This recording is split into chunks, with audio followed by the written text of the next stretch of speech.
اعوذ باللہ من الشیطان الرجیم بسم اللہ الرحمن الرحیم۔ پارٹ 2 پہ آتے ہیں۔ سوال 10th کوشچن جاری تھا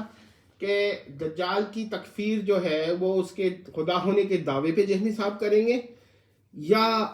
اس کے اختیارات پر۔ اب یہ میں سوال کرتا ہوں کہ اگر اختیار پر تو وہ فرما چکے ہیں خود جہمی صاحب کہ ان کا اختیار پہ کوئی نزاع نہیں، یعنی جھگڑا نہیں۔ جہمی صاحب جواب دیں، بہت ہی اہم سوال ہے۔ اب میں یہ سوال کرتا ہوں کہ کیا اختیارات دجال کے لیے ماننا جہمی صاحب کے نزدیک سبب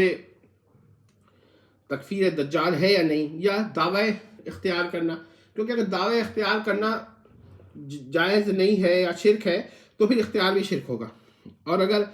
اختیارات ماننا دجال کا جو ہے وہ جہمی صاحب کے لیے شرک نہیں، کے نزدیک شرک نہیں ہے، صرف دعوی خدا ہونا ہے، تو اس کا مطلب یہ ہوگا کہ اگر منی گاڈ کا دعویٰ کر دے تو پھر کیا اس وقت بھی یہ شرک ہوگا؟ یہ ایک سوال اور ہو گیا۔ یہ اچھا ہوا کہ ہم نے اس کو الگ ویڈیو بنا دی تو تاکہ ایک سوال تھوڑا سا واضح ہو گیا اس میں نیٹ۔ اب 11 کوسچن، اگر کوئی شخص الف یہ عقیدہ رکھتا ہے کہ فلاں شخص باری تعالیٰ کا انکارنیٹ ہے یا انکارنیشن ہے، اور وہ شخص جس کے بارے میں گاڈ انکارنیٹ کا عقیدہ رکھا گیا ہے مقربان الہی سے ہو، اور کوئی شخص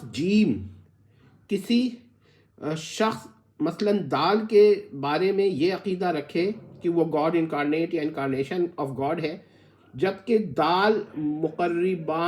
مقربان الہی میں نہ ہو، تو بتایا جائے کہ الف اور جیم کا شرک برابر ہے یا جیم کا زیادہ ہے۔ سوال صرف نفس شرک کی بنیاد پر ہے اور کسی مسئلے پہ نہیں ہے، کیونکہ جہمی صاحب بہرحال شرک کے اندر بھی اقسام کے قائل ہیں، کیونکہ وہ یہ کہہ چکے ہیں کہ مخلوق کو خدا ماننا اور خدا کی ذات میں اقنوع ماننا، یہ دونوں میں فرق کرتے ہیں کہ شرک کی حیثیت سے ایک کو کم ایک کو زیادہ، ٹھیک ہے، یہ کر چکے ہیں۔ یہ نہیں کر چکے تو ان کے استاد جھالوی صاحب، لائل پوری صاحب کر چکے ہیں، تو میں نے یہ سوال اس تناظر میں بھی ایڈ کر دیا ہے۔ اچھا جی، کوشچن 12 پہ آ جاتے ہیں۔ محترم جہلمی سے سوال ہے کہ کیا وہ اس قاعدے کو تسلیم کرتے ہیں کہ اگر ایک عقیدہ کسی مخلوق کے لیے شرک ہے تو وہ ہر مخلوق کے لیے شرک ہے؟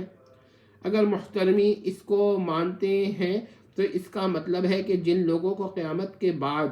منی گاڈز اور منی خدا جہمی صاحب مانتے ہیں کہ وہ بن جائیں گے قیامت کے بعد، وہ عقیدہ شرک نہیں، تو پھر دجال کو منی گاڈ اور منی خدا ماننا بھی شرک جہمی صاحب کے نزدیک نہیں ہوگا، کیونکہ وہ یہ قاعدہ مان چکے ہیں،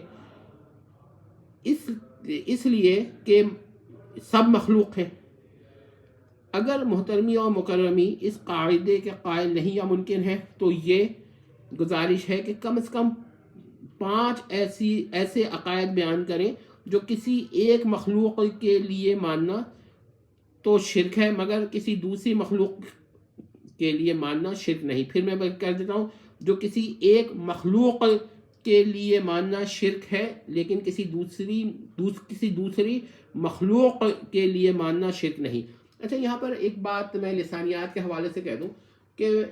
ہم لوگ مخلوق کا لفظ مذکر استعمال کرنا چاہیے،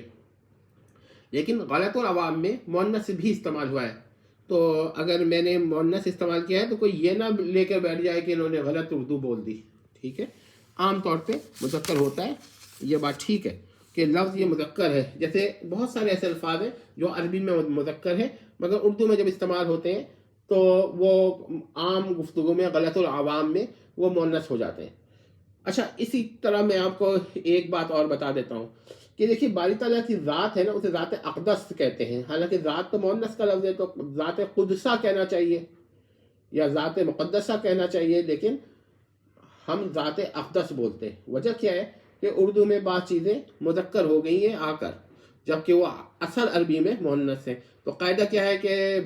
جس طرح عربی میں اصل میں ہے اسی طرح استعمال کرنا افضل ہے، اور اگر اس کو غلط العوام یا اردو نے تھوڑی جو ترمیم کر دی ہے اس طرح استعمال کیا جائے تو جائز ہے۔ اچھا بھائی، اب ایک سوال اور، یعنی ان سب کے بعد ایک سوال ہم اور بھی کر دیتے ہیں کہ جہلمی صاحب یہ بیان کریں کہ قرآن خدا کا کلام اور غیر مخلوق ہے، تو کیا قرآن مقدس کو خدا یا منی خدا کہا جا سکتا ہے؟ کیا قرآن کو خدا یا منی خدا کہنا شرک ہے؟ اگر جہلمی صاحب فرمائیں کہ قرآن کو خدا کہنا شرک ہے مگر منی خدا کہنا شرک نہیں، تو واضح الفاظ میں ایکسپلیسٹلی بیان کریں، نہ کہ امپلیسٹلی، تاکہ پھر ہم مزید اس پہ ورک کریں۔ تو یہ ہم نے ایک سوال کر دیا، پھر ہم نے ایک سوال بار بار بھی کیا تھا جو یہاں نہیں ہے، اور ہم گزارش کرتے ہیں جہلمی صاحب سے کہ وہ اس کا بھی جواب دیں۔ وہ یہی ہے کہ دیکھیے، کیا خدا نے قرآن کے الفاظ اپنے اختیار سے بولے ہیں؟ یعنی کہ جیسے حضرت موسیٰ سے بات کیا ہے تو اس وقت جو تکلم فرمایا تو کیا اپنے اختیار سے فرمایا، یا جب اللہ تعالیٰ نے کوئی بات بولی تو اپنے اختیار سے بولی، یا سرے سے اللہ کچھ بولا ہی نہیں اور وہی تخلیق کر دی سینہ جبرائیل پر یا جبرائیل کی ذات میں؟ ذرا یہ بیان ضرور کر دیں جہلمی صاحب، تاکہ ہم یہ بھی غور کر سکیں کہ اعتزال کا کتنا محترم میں اثر ہے یا نہیں ہے۔ ذرا اگر نہ بھی جواب دینا چاہیں تو اس کے لیے الگ سوال کر دیں گے، فی الحال اس سے الگ کرنا چاہیں۔ یہ سوالات ہم نے اس لیے کیے ہیں کہ جہلمی صاحب کے اپنے عقائد کے بارے میں ہمیں شبہ ہے کہ وہ اس میں کافی شرک پایا جاتا ہے، اور ہم ابھی بھی یہ کہتے ہیں کہ جہلمی صاحب کے نزدیک دجال جو کچھ کرے گا وہ اپنے اختیارات سے کرے گا، اس کو یہ اختیار ہوگا کہ وہ مردہ زندہ کر لے، بعد میں یہ اختیار معدوم ہو جائے، یہ الگ بحث ہے، مگر اس میں یہ اختیار مانا جائے گا۔ دوسری بات کہ ہم جیسے بارش برسانا ہے یا سبزہ اگانا ہے تو ہم یہ سمجھتے ہیں کہ جہلمی صاحب کے نزدیک دجال کو یہ اختیار ہوگا کہ وہ سبزہ اگا سکے اور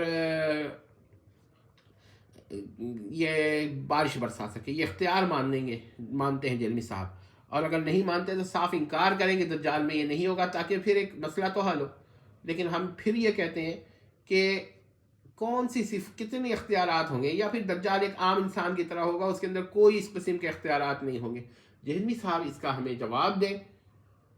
ٹھیک ہے، واضح الفاظ میں کہ دجال کے لیے اختیارات مانتے ہیں یا نہیں، اور کس حد تک مانتے ہیں۔ اور پھر ایک سوال ہم یہ کریں گے جہلمی صاحب سے، یہ آخری ہے دجال کے بارے میں ہی، کہ بہرحال کہ کیا وہی اختیارات یا اس سے کچھ اچھے اختیارات، زیادہ اختیارات اگر کوئی اولیاء کے لیے، مقربان الہی کے لیے مان لیتا ہے تو جہلمی صاحب مذاق اڑاتے ہیں، تو دجال کے لیے اگر وہ اختیارات مانتے ہیں تو اپنا مذاق کیوں نہیں اڑاتے؟ یہ بیان کریں، کیا اختیار ماننا ہی ایسا عمل ہے جس کا مذاق اڑایا جائے، یا کوئی اور وجہ ہے؟ یہ ذرا ضرور بتائیں۔ بہرحال 12 سوال تو ہمارے، یا 13 سوال تو ہمارے ایسے ہیں جو کہ 12 اس میں اصولی ہیں، ایک اس میں اضافی ہے، اور بعد میں جو کچھ کہا ہے اس کے بارے میں ہم الگ ویڈیو پھر بنا دیں گے۔ لیکن اگر جہلمی صاحب ان کے ساتھ جواب دے دینا تو ایک اچھا بات ہوگی۔ لیکن مجھے یہ، میں پھر سے ایک بات کہتا ہوں، اندازے سے کہتا ہوں، فراست سے کہتا ہوں کہ جہلمی صاحب جواب نہیں دیں گے انشاءاللہ۔ والسلام تمت۔